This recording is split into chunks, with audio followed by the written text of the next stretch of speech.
हमारे श्री विदुर जी महाराज का अपमान हुआ और उन्होंने राजद्वार परित्याग कर दिया। हरिद्वार की ओर गमन कर गए। लगभग 35 वर्ष विदुर जी महाराज तीर्थ यात्रा करते रहे, कभी किसी से मिले ही नहीं। नाम का परित्याग किया, पद का, कि महाराज आप कह रहे थे सृष्टि नहीं थी, पृथ्वी नहीं थी, तो ये असुर कहां से आ गया? अगर पृथ्वी होगी तभी असुर रहेगा। देखो आजकल विज्ञान से ये जानकारी है कि पृथ्वी लोक से भी अतिरिक्त लोकों में भी जीवन है। मंगल ग्रह तक तो पहुंचे ही हैं, चंद्र ग्रह तक पहुंच गए हैं। आपको जानकर शायद आश्चर्य लगेगा, ये जो रात्रि में आपको तारे दिखते ना, तारे, ये विज्ञान के आधार पर एक एक तारा कई कई गुना पृथ्वी से बड़ा है। आप ये मत समझना कितना छोटा सा दिखता है, करोड़ों ब्रह्मांड है। केवल पृथ्वी लोक में ही जीवन नहीं है। तो ये तो महाराज दूसरी जगह रहने वाला, किंतु पृथ्वी पर अपना अधिकार जमा करके बैठा था कि मेरी पृथ्वी है। भगवान ने इसका उद्धार किया। मैत्रेय महात्मा ने विदुर को उनके पूछे जाने पर एक बात बताई, और बात यह है, कहा कि देखो ये है तो भगवान का पार्षद, और इसका प्राकट्य कैसा हुआ आप लोग भी जरा थोड़ा इस पर विचार करना। सावधानी यदि नहीं रहेगी तो संतानें निश्चित रूप से दुष्ट होंगी।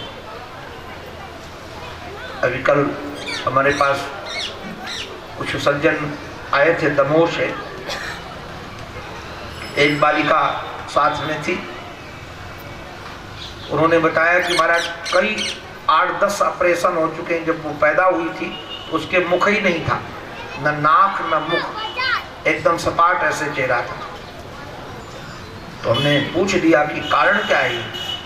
अभी ऑपरेशन कर करके उसका मुख भी बना दिया, जबड़े भी बना दिए, दांत भी लगा दिए, नाक भी तैयार कर दिया। अभी लड़की को देखकर लग नहीं सकता था कि इसके पहले मुख नहीं था।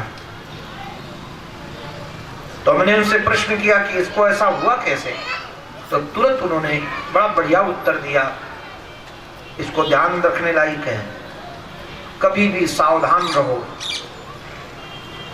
ग्रहण काल में, संध्या के समय, पर्व काल, ये कालों का विचार करके ही गर्भाधान होना चाहिए।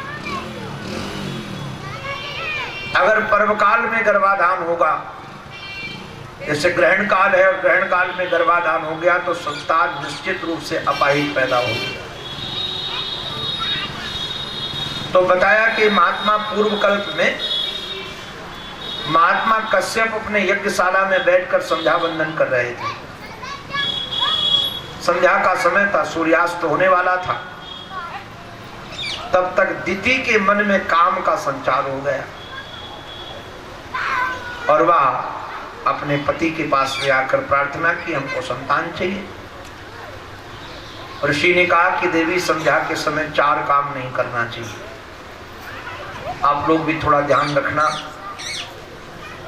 अगर स्वस्थ रहना चाहते हो, सुखी रहना चाहते हो, तो 4 काम सूर्योदय सूर्यास्त के समय कभी नहीं होने चाहिए। आहारम, मैथुनम, निद्राम, स्वाध्यायम च चतुर्थकम। पहला है कि कभी भी संध्या के समय, सूर्यास्त सूर्योदय के समय आहार न करें, भोजन न करें। माताओं को भी ध्यान रखना चाहिए कि बच्चे उस समय भोजन मांगे तो कभी नहीं देना चाहिए, टाल दो। नहीं, सूर्यास्त के समय बच्चे ट्यूशन आदि से आते हैं, तुरंत कहते भोजन दो, और माताएं तुरंत परोस देती है। नहीं होना चाहिए। आहारम मैथुनम, पति पत्नी की भी मुलाकात सूर्योदय सूर्यास्त के समय कभी नहीं होनी चाहिए।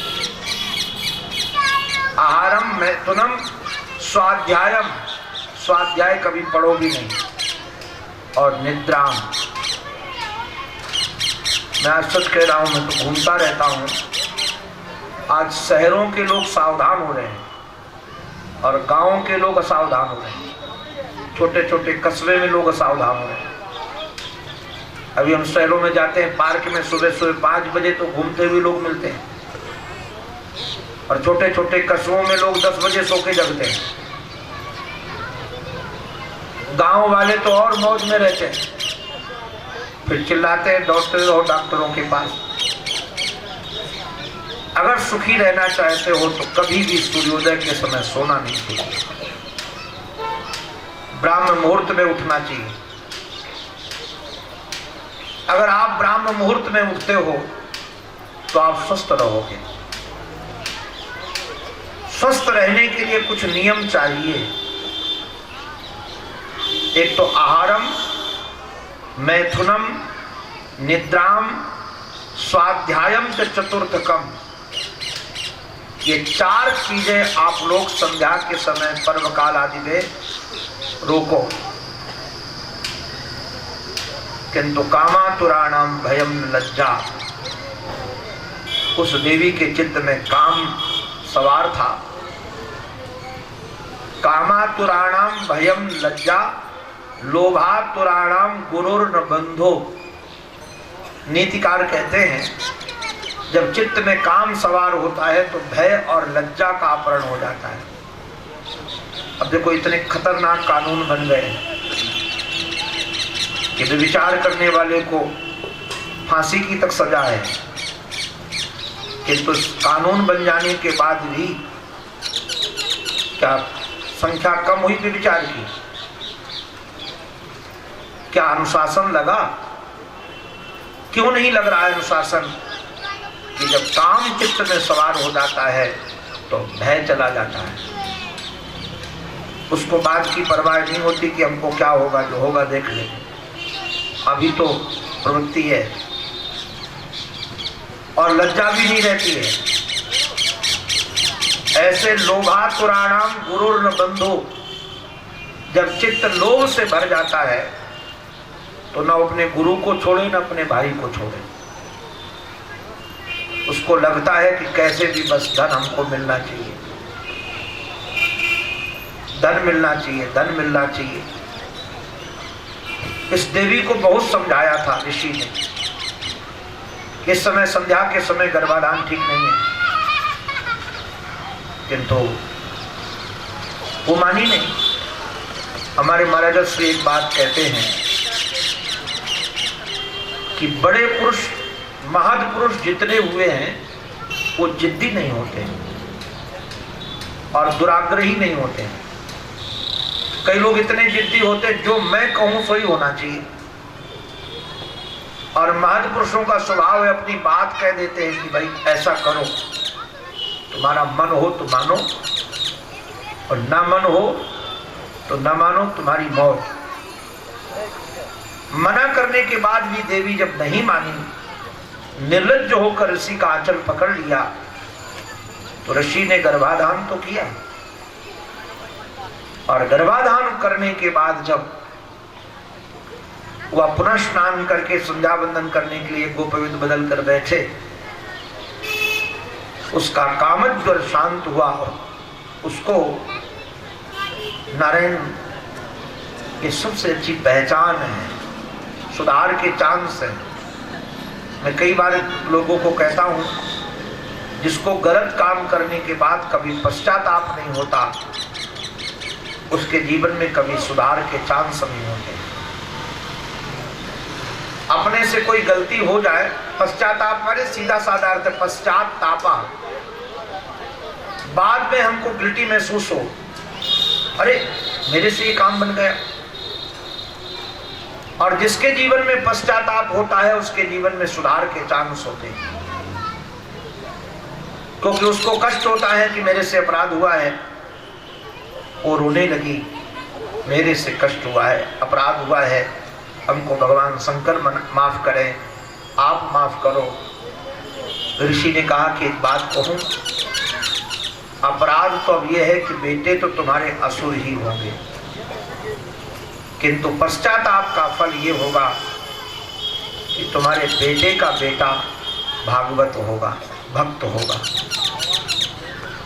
आप लोग भी जरा ध्यान रखना, आनुवंशिक जैसे रोग आते हैं ऐसे आनुवंशिक स्वभाव भी आते हैं। अच्छा, कई बार कई पीढ़ियां बदलने के बाद भी आ जाते हैं। हमने देखा है कि परबाबा का स्वभाव किसी पोते में आ जाता है, उसका चाल, उसका ढंग, उसका देख करके लोग कहते हैं इसके परबाबा ऐसे चलते हैं, ऐसे देखते थे, बिल्कुल इसके कान वैसे हैं। अब उसने परबाबा को देखा भी नहीं है। कारण क्या है कि हमारे आपके शरीर में जो जीन्स है वो सारे के सारे हमारे पूर्वजों के ही तो हैं। अभी एक हमारा शिष्य है, इस पर बहुत काम कर रहा है।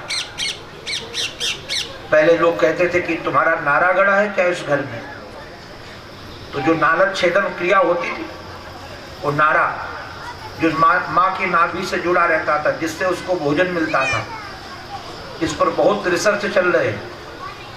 अभी बड़े बड़े महानगरों में इसके लिए स्टोर बनाए जा रहे हैं कि उन नारों को इकट्ठा करके हमारा जगह रख दिया जाता है, और जब वो बालक बीमार पड़ेगा तो उसका इलाज उस नारे के आधार पर होगा। उस नारे से पता चल सकेगा कि इसमें कौन कौन से रोग हैं। आप जरा बताइए कि विज्ञान भी हमारे यहाँ पहले भी था, तो ये विज्ञान जैसे पहले पुराने वाले विज्ञान अभी घूम घूम कर, हमारा एक शिष्य है इस पर बहुत काम कर रहा है, उसने कई जगह महानगरों में ये बनाए हैं अपने केंद्र। मैं भी कल चर्चा कर रहा था उससे कि कितनी सफलता मिली है। तो व्यापार की दृष्टि से भी बहुत अच्छा व्यापार चल रहा है उसका भी, उससे खोज भी है। तो आनुवंशिक रोग जैसे आते हैं वैसे आनुवंशिक स्वभाव भी आते हैं, संकल्पजन्य स्वभाव आते हैं। तो कहा कि मैं जैसे भगवत भक्त हूं तो बेटे तो तुम्हारे असुर होंगे, किंतु बेटे का बेटा भागवत होगा। और यही कारण है कि जब माता जी गर्भवती हुई दिति मैया, तो 100 वर्ष तक उन्होंने प्रसव ही नहीं किया। आजकल की स्त्रियों को महाराज क्या, उस समय की स्त्रियों का संकल्प देखिए।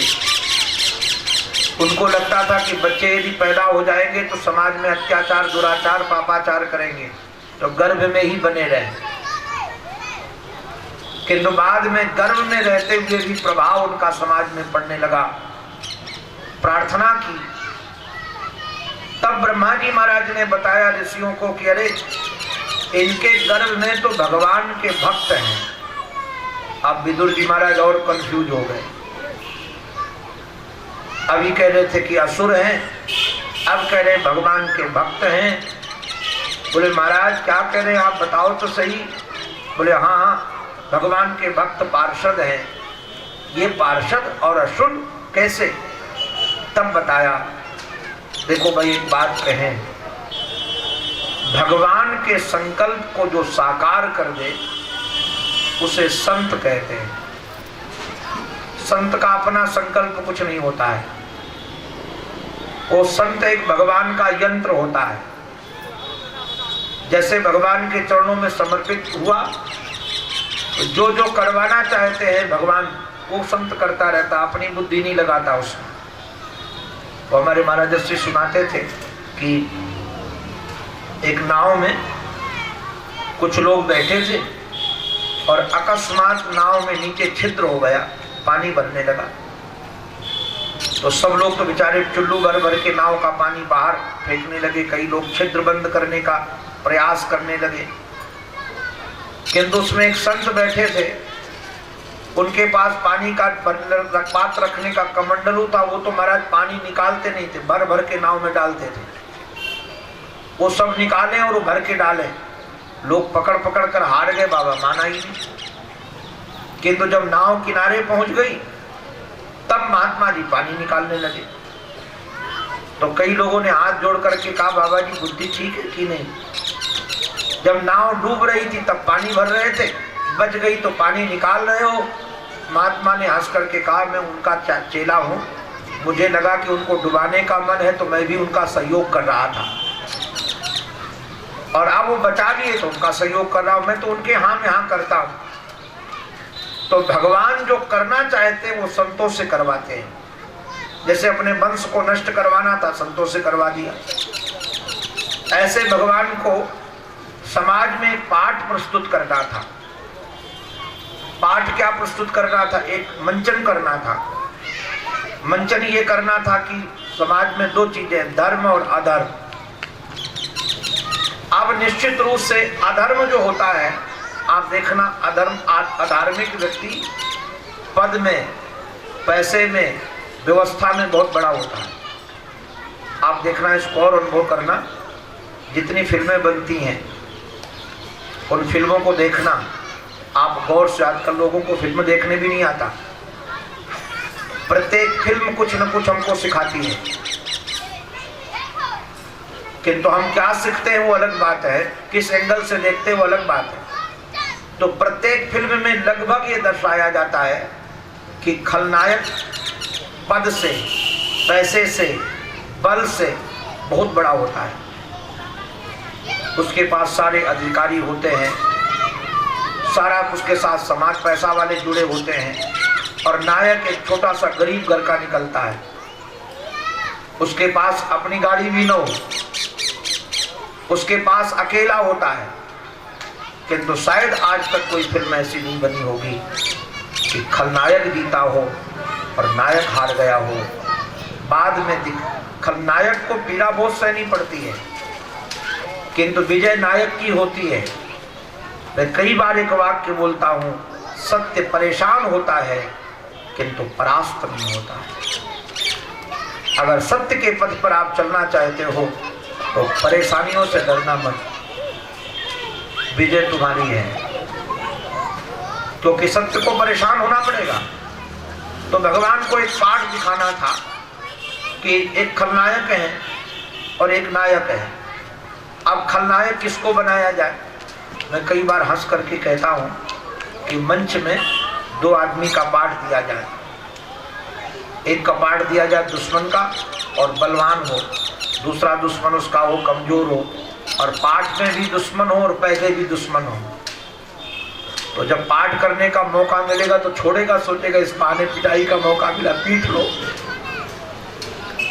किंतु अंदर मित्र हो और पाठ में दुश्मनी का पाठ कर रहे हो तो मारना भी होगा तो धीरे से मारेंगे कि नहीं मारेंगे, केवल छुआएंगे। तो भगवान ने सोचा कि खलनायक भी बनाना है तो कोई अपना चेला ही बनाओ। अपना सेवक खलनायक बनेगा तो मारेगा भी तो ऊपर ऊपर से मारेगा, अंदर प्रहार नहीं करेगा, क्योंकि तो अपना चेला है। तो अपने प्रिय जय विजय को ही महाराज खलनायक बनाने को उन्होंने सोच लिया। कहा कि ये खलनायक बनेंगे, मैं नायक बनूंगा, मैं धर्म का पाठ लूंगा, ये अधर्म का पाठ लेंगे। तो अब इनको खलनायक बनाए कौन? तो भगवान की लीला तो संतों के आधार पर ही चलती है। जो जो संत संकल्प करते हैं, भक्त संकल्प करते हैं, भगवान वही करते हैं। भगवान का अपना कोई संकल्प है नहीं, अपना कोई पाठ नहीं। जैसा भक्त लिख दे वैसे भगवान पाठ कर दे। भक्त परवश भगवान है। तो महाराज संतों को पाठ दिया गया कि तुम इन सनकादियों, अपने जय विजय को, सनकादियों को पाठ दिया गया कि जय विजय को तुम दुष्ट बनाओ। तो ये जय विजय के सन्मुख जब सनकादि आए और महाराज इन्होंने रोक लगा दी जय विजय ने कि नंग धड़ंग अंदर जा रहे हो, भगवान के दर्शन ऐसे नहीं होते। तो मौका ढूंढ रहे थे वो। तो महाराज मेरा भी स्वभाव ऐसा है, मैं जैसे किसी पर बहुत नाराज होता हूँ तो महीने, 2 महीने, 3 महीने अपने परिकर पे मैं शांत रहता हूँ। 4 महीने पहले कोई गलती की वो ध्यान में रखता हूँ कि इसको कभी समझाना है, और फिर जब मौका मिलता है तो पूरा बरसता हूँ। वो 4 महीने पहले वाली भी हमारा छोड़ता नहीं हूँ, वो भी बताऊंगा कि 4 महीने पहले तुमने ऐसी गलती की थी किंतु हमने तुमको बताया नहीं था, आज बता रहा हूँ। और मेरे को तुम्हारी सब छठी की बात पता है, मैं बोलता नहीं हूँ, अलग बात है। वो डरते हैं, सोचते हाँ बाबा जी जब बरसेगा तो पूरा बरसेगा, और बरसते प्यार से ही है। संत भी प्यार से ही बरसे।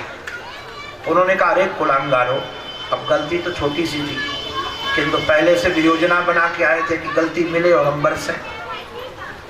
तो महाराज का एक कुलांगारो, तुम हमको अंदर नहीं जाने देते, जाओ 3 जन्म तक असुर बनो। दोनों ने स्वीकार कर लिया। भगवान जी आ गए सम्मुख, बोले महाराज सेवक के द्वारा किया गया अपराध स्वामी का अपराध होता है, आप लोग भी ध्यान रखना। आपका सेवक यदि किसी को अपमानित करता है और आप यदि बोलते नहीं हो तो इसका अभिप्राय है कि आपका अनुमोदन है। कई बार जो बड़े आदमियों के चमचे होते हैं दूसरों का शोषण करते हैं और उनके सामने शिकायत लाई जाए तो कुछ बोलते नहीं, भले उनका समर्थन न हो, किंतु मौन स्वीकृति भी स्वीकृति मानी जाती है। भगवान ने कहा कि हमारे सेवक हैं, तुम्हारा अपमान किए हैं, इसलिए अपराधी मैं भी हूं और मैं इनसे बड़ा अपराधी हूं। तो सेवक तो 3 बार असुर बनकर आएंगे और मैं 4 बार अवतार लेकर के आऊंगा क्योंकि इनसे बड़ा अपराधी हूं। तो ये जय विजय पहले जन्म में हिरण्याक्ष हिरण्यकश्यप बने, तो भगवान हिरण्याक्ष को मारने के लिए बाराह बने और हिरण्यकश्यप को मारने के लिए नृसिंह बने। जब ये रावण कुंभकर्ण बने तब भगवान राम बन करके आए और जब ये शिशुपाल दंतवक्त्र बने तो भगवान कृष्ण बनकर आए। इनका तो 3 बार जन्म हुआ किंतु भगवान का 4 बार अवतार हुआ। इसलिए महाराज ये जय विजय ही आज इनके गर्भ में है और जब वो प्रकट हुए तो अपने प्रभाव से नारायण, एक निवेदन कर दूं, ये जो हिरण्याक्ष और हिरण्यकश्यप है ये हमारे आपके अंदर भी है। जैसे ये किसान लोग जानते हैं, खेत में खरपतवार पड़ा होता है